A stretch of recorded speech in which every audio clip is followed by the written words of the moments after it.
back, and if you tuned in late today, my very special guest is Dr. Robena Egemonye, and she now makes her home in Anderson, South Carolina, but she is truly a citizen of the world, and she is a teacher, an educator. She's taught for 40 years, and I thank you for coming. Now, let's zero in on that. What do we need to be doing now to help our young people and our children? First, we need to cut off the television. Amen. We need to cut off the television and communicate. For example, one of the conditions of my getting a degree, my husband said, at least once a day, we are going to have to sit down around the table and talk to one another.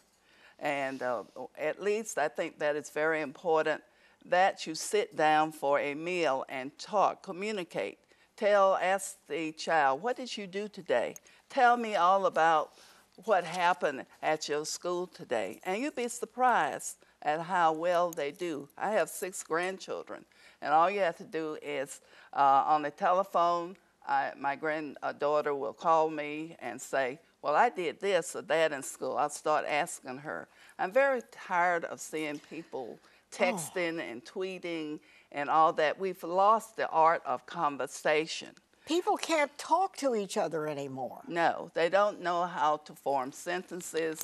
They are unsure of what words to use. One of the main reasons of my writing these books, when my grandma sings about Alzheimer's disease, about a grandmother who I explain what it is and why there was much concern, and why I put women in there, woman, because women are the ones that are most affected by Alzheimer's. Mm-hmm. It is more likely that a woman will get Alzheimer's. I have a book, this is a very good book. I think parents can read it. It's called Stay the Course, A Veteran Teacher's Guide for New Teachers. Let me hold it up even here. if it's for new teachers, I love the cover. Parents are teachers.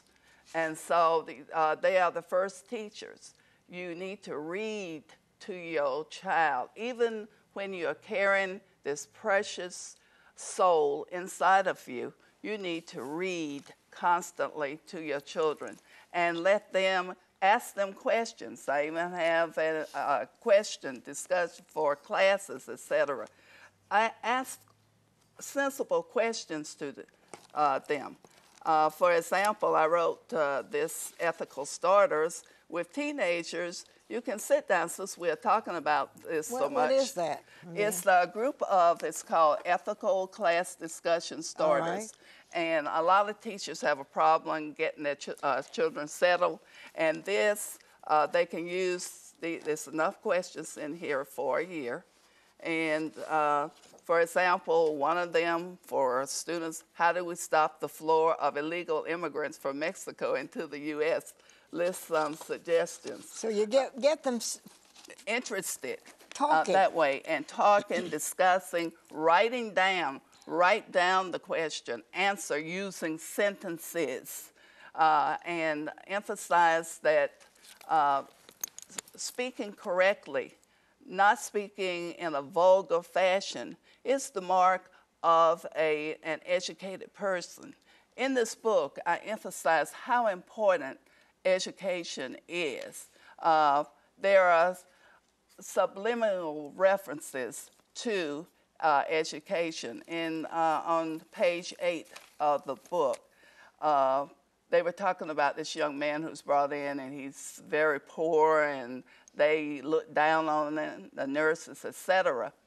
And they didn't want to touch him, said he came from Ergo Estates. But the hospital staff would have been surprised to learn that the doctor grew up there. So you are telling, in those two situations, I'm telling you that this person is there now, but through the power of a public education, through the power of education itself, formal education, they can become the doctor in the ER. What advice or help can you give to just everyday people, parents, caregivers? What are some of the things that they can do to encourage and help And you start when they're little. Yes. It takes a parent to raise a child. The parent determines in the village, as they always like to say, who in the village you can trust to model the morals that you want your child to have. Also, you need to have some care of your child from the time to hover. I wouldn't call a helicopter parent exactly. I believe that you have to show love. It is very important to show that child that it is dearly loved. That is so very important. People often miss that. Also, parents need to do to as far as giving their children information, they need to do what they say and not just say things, but make sure that they don't, for example, if you are sitting up there, you shouldn't be drinking, you shouldn't be smoking, and you're chugging beer, then the child is going to look at you. Papa is telling me not to do this, but I'm going to do it. So make sure that you model what you say is right. Make sure that you are there to model that. And also, if you have community resources, the public library is a wonderful resource that you can go to. There are all types of educational opportunities that are afforded to you by joining the Boy Scouts or Girl Scouts, and also belonging to different groups and organizations that focus on family. YMCA or YWCA, I understand that there are a couple of those in South Carolina.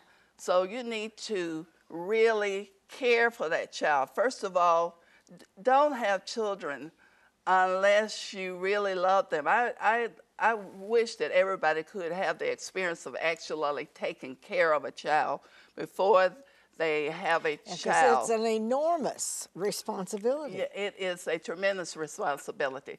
And when I was growing up, my mother and father were in place, and everybody that I knew had a mother and father in place. It is very difficult today. I think we're having a lot of problems with our young men because a lot of men are not taking it seriously that I have a child and I am responsible for that human being. In fact, you may be responsible if the child is challenged in some way. You may be responsible for that child as long as you live. So you need to have the sense of purpose to really care for the child. And it starts with love. Plenty of caring, taking care of yourself so that your child will be born healthy, not somebody on drugs or what have you. I just wish that people could do like they did in the olden days where you would have experience. I had experience. I have to take care of my younger brothers and sisters. So I had that type of experience. But today, often people who are too young have babies, and then they just pitch them out in the community. You hear of little babies being lost, little babies ending up dead, or even worse, in some instances, some of the horrible things that can happen to them because a parent is not properly prepared to take care of them. And it is so very important to foster the idea of education. So many people make fun of formal education. They call it my edumacation. It's not a joke. It is very, very serious. Other countries in the world, people will go for miles, walk for miles just to learn. And I saw that in Nigeria too, where children were often on the ground. And when I visited South Africa, they were very disciplined when it came to that learning. they were very, very interested in it. When Because I they went to realized Ethiopia, that they were that's that the way. door to a better life. It is. It is the door to a better life.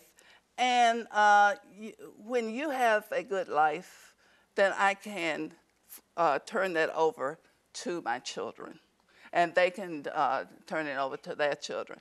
My daughter was telling me that you were always hovering, and she said at first I said I wasn't going to finish college and all of that. I did one of them, and so now she has I have a grandson who's going to college in the fall, so that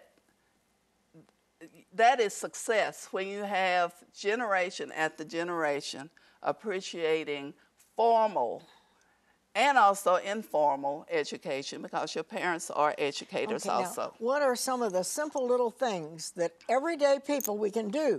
You can turn off the television. Number one. And pick up a book and read to your child. And it doesn't have to be, you don't have to be a PhD to do that. No, you don't.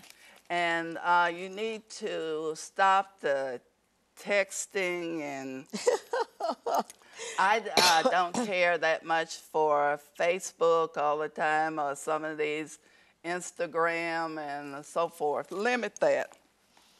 I don't think we will ever be able to get rid of it, No. because technology is here to stay whether we like it or not.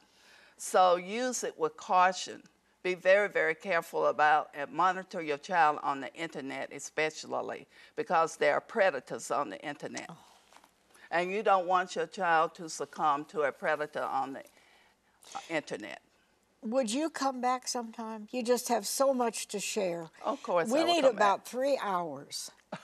Oh my goodness. But her book, this is one called The Fence Mender. And you have several other books in addition, but these are available. They're available at Barnes and Noble, Books A Million, and also Amazon. You know, Okay. Amazon has All it all. All right, and here's some more. My grandmother sings. When my grandmother sings. And Stay the Course. So we're out of time, but I hope that you will come back. I will. And wherever you are, take time to speak with your children, to read to them, and it will pay off in the long run. So wherever you are, we wish you joy, and we wish you a chance to be with the people you love and talk together. Stay happy. We'll see you next time.